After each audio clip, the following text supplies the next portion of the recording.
Hello students, welcome to GRD classes. तो आज के इस लेक्चर में हम चैप्टर 7 को कंटिन्यू करेंगे और जानेंगे कि अगर एक रजिस्टर के साथ एक एसी सप्लाई का कनेक्शन कर दिया जाए तो वोल्टेज करंट पर क्या चेंज होता है। तो ध्यान दीजिएंगे। तो टॉपिक है AC circuit with register only.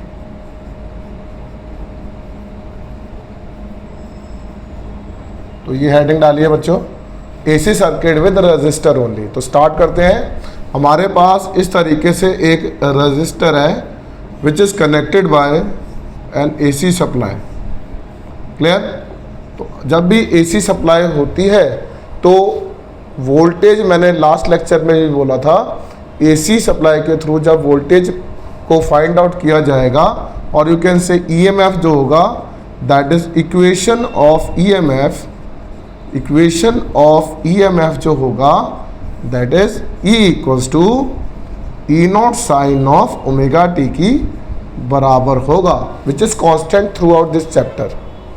अब करंट पर मतलब करंट की इक्वेशन क्या होगी हमें वो बताना है। तो कहता है कि रजिस्टर लगा हुआ है, आप सभी बच्चों को पता है E equals to I R होता है। तो आई जो होगा वो ई बाय आर होता है ना।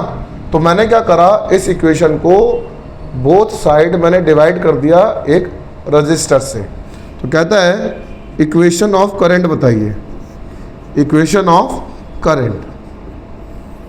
कहता है dividing equation number 1 by R both sides. तो आपने इक्वेशन 1 को आर से बोथ साइड डिवाइड कर दिया, then you will get E by R की रेशियो को आई कहते हैं। और बच्चों ई नॉट बाय आर जो होगा हमारा आई नॉट बन जाएगा, I naught sine of omega t. तो मैं क्या देख पा रहा हूँ कि जो ईएमएफ है हमारी वो E naught sine omega T है और करंट जो है वो I equals to I naught sine omega T है।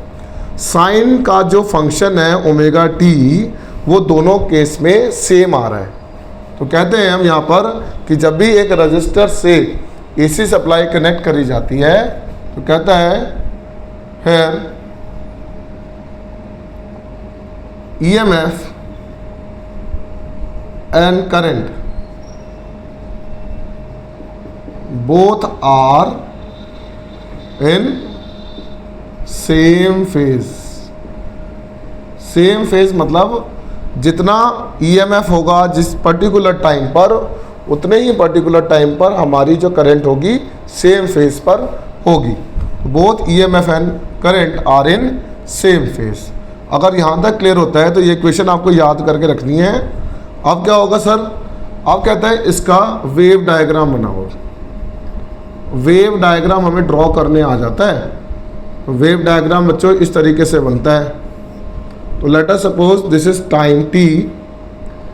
अब वेव इस तरीके से चलती है और ये इक्वेशन जो हमने मानी है this is E equals to E naught sine of omega T है, जिसमें ये वाली वैल्यू जो है वो ई नॉट है।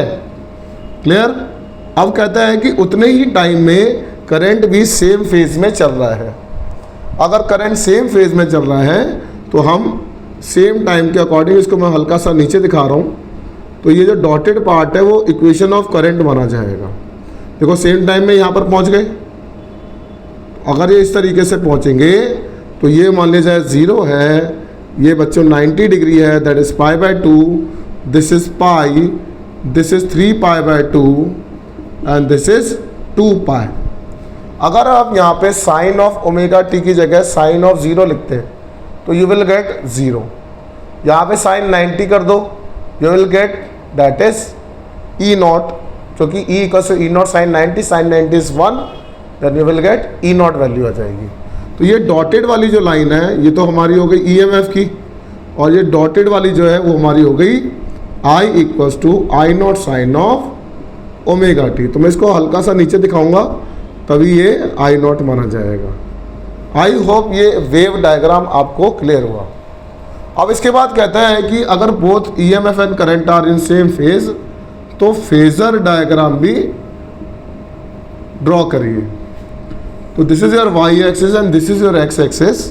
तो अब क्या होगा सर कि जब ओमेगा टी का फेज है तो ये let us suppose this is EMF, तो ये हमारी ई की बराबर है ओमेगा टी के एंगल पर, क्योंकि ये किसको बता रही है, E equals to E naught sine of omega t.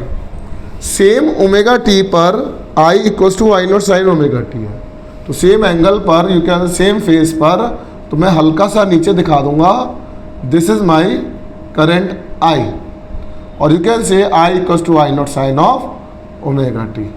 तो आई रिक्वेस्ट ये phasor diagram, wave diagram, equation of EMF क्या होती है, इक्वेशन ऑफ करंट कैसे बनी और कैसे फेज में चल रहे हैं, तो इतना कंटेंट अगर आपको थ्योरेटिकल याद रहेगा और इनको ड्रॉ करना आना चाहिए, एग्जाम्स में पूछा जाएगा।